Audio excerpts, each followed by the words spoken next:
hindi lumalabas dahil takot natukhang.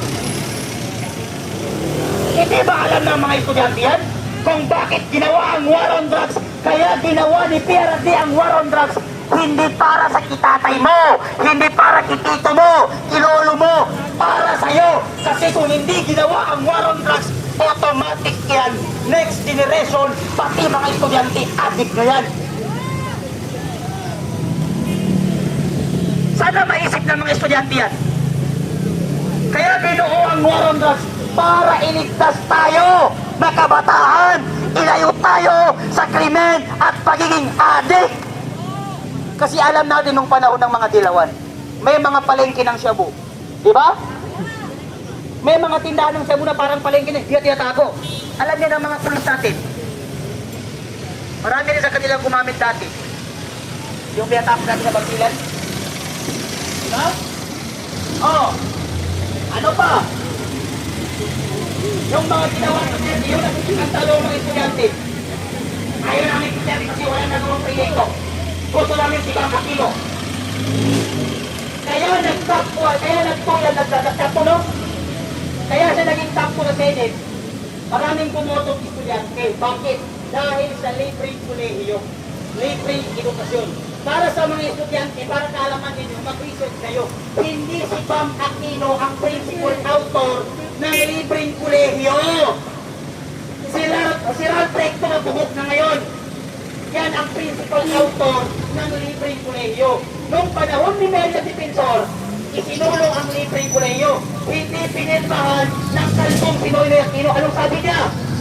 Walang pondo ang ating bansa para sa libreng kolehiyo.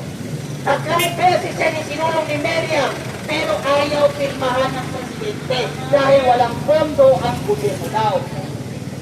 Lumating ulit ang libreng kolehiyo sa tayo ng Duterte. Anong sabi ng gabinete? Huwag pirmahan dahil walang budget ang gobyerno. Anong sabi ni Duterte? Wala akong pakialam kung walang pondo ang gobyerno. Basta para sa estudyante, pipirmahan ko. Kaya nagkaroon ng libreng kolehiyo sa ating bansa, mga bukok na estudyante.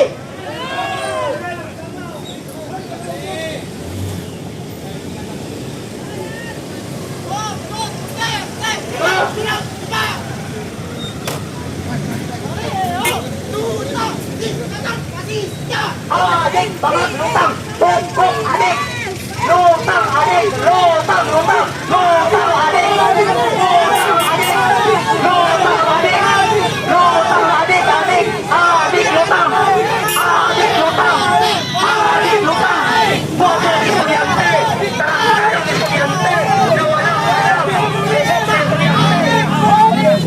Adik, komunista! Yan ang mapapala ng mga estudyante. Komunista! Bakit? Ano ang tinuturo ng mga profesor nila? Ang tinuturo ng mga profesor nilang mga bukog, mamamali na ang Duterte. Pero hindi nila sinasabi kung ano ang pinatay Duterte. Mga adik kagaya mo. Estudyante ka pala pero bukog ka na. Estudyante ka pala pero nagrarampi ka na. Estudyante ka pala pero adik ka na. Yan ang mapapala nyo pag ang profesor ninyo bugok. Yan ang mapapala ninyo pag teacher ninyo bugok. Kaya ang mga estudyante ngayon, karamihan sa estudyante ngayon, pag tinanong mo about sa lipunan, walang alam. Sumugod dito guys at isinigaw. Kasi imbis na araling panglipunan ang tinuturo ng kanilang profesor, Duterte war on drugs ang tinuturo ng profesor nila. Kaya yan ang napapala ng mga estudyante ngayon. Walang laman ng utak, bulag sa katotohanan. Bigla siyang kinuyog yung mga Paano mo sinasabing diktador si Duterte? Duterte. Paano sinasabi ng mga estudyante na si Duterte ay diktador? Sino ang diniktador? May ano pa yan? May ano pala yun? Nakita niyo ba yung mga komunistang pangit nung kay Duterte? Ba't alam niya? Kayong mga komunistang pangit nung time ni Duterte. Ano ang ginawa sa Duterte nung nagrally kayo? Walang alambre sa kalsada. Sinasabayan pa kayo ng pulis magmarcha.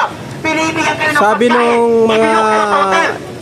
nandirito na Bugok ka palang estudyante. mga nagtitinda, kilala daw nila yung bata.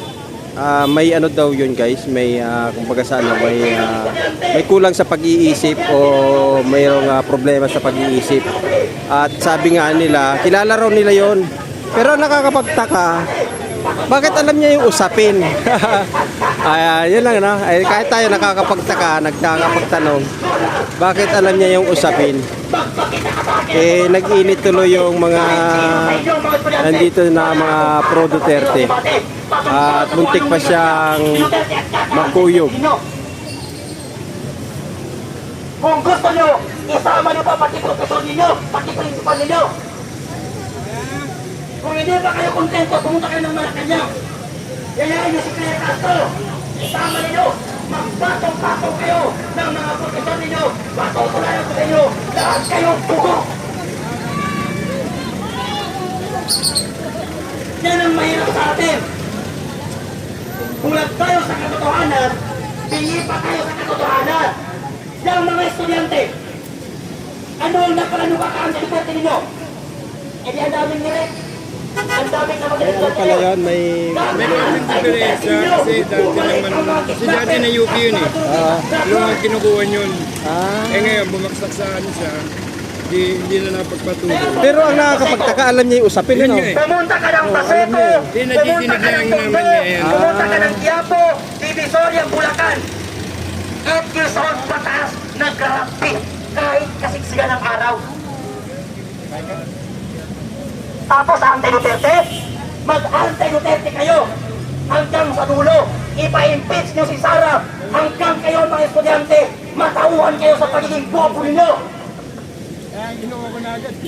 Sayang ang tao Ano, ninyo. sasaktan eh, kasi hindi Yung kilala. magulang mo 24 hours na mamasada. Buti inilayo agad nung nakakakilala. Mahirap yung ganun. No? Tapos ang isusupremo, pagiging tarantado mo, nasasama ka sa mga komunista. Kahit ikaw na si Duterte, kahit diktador, saan siya nagdikta? Sinong profesor ang nagturo sa mga estudyante para sabihin ng mga estudyante ngayon na si Duterte ay isang diktador? Sinong profesor?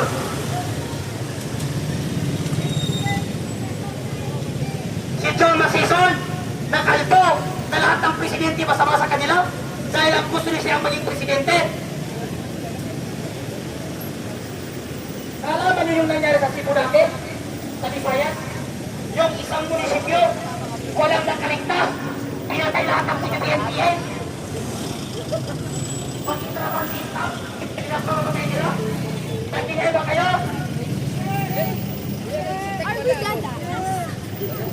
Tapos kung makapagsalita kayo ng diktador, ang alam niyo, ang gagaling ninyo.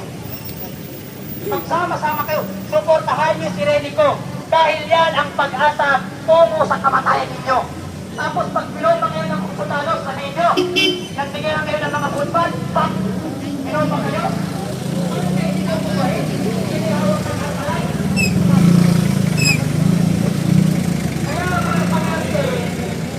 pag-aralan ninyong mabuti kung bakit nyo sinasabi na si Duterte ay diktador at kota ng China. Dahil ang China, mula noon, walang story na nangakukila ng bansa. Pero ang Amerika, meron. Kung hindi